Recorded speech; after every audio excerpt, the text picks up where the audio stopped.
Also, like, my training in music school told me never to, like, clear your throat into a mic, so sorry.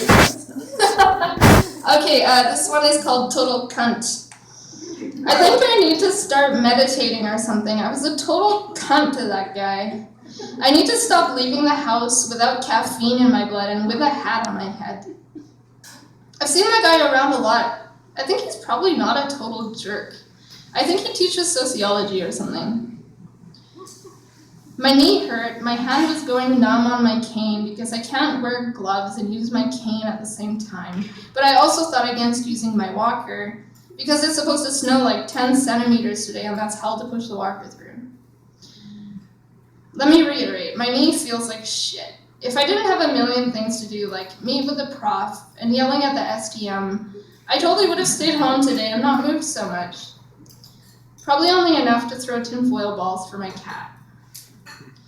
But I had to go, and the STM driver was ringing my doorbell, and I was putting a pad in my underwear with a towel on my head, and I swear to God, they're only on time when I'm running late. Like, every time, like, actually.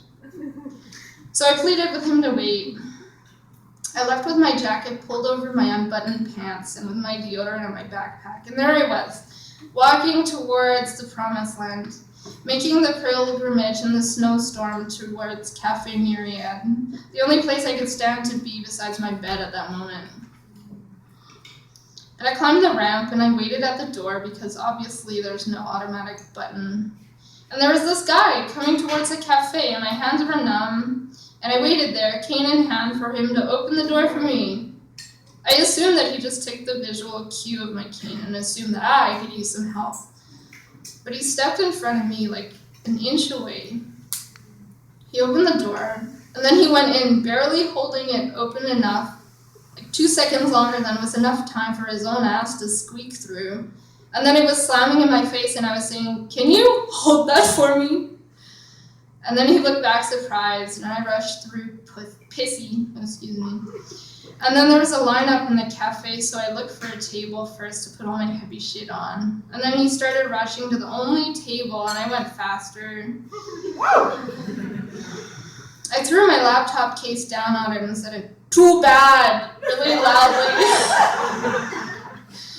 And I was aggressive, and the chick at the table adjacent to me looked at me with this horrified look on her face, and I was like ashamed, and I said to her in my head, "You don't know what he just did."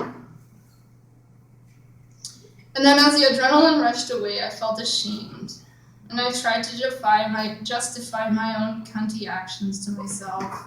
And I kind of laughed a little bit and didn't like who I'd been just then. I didn't like who I'd become here in the broken city.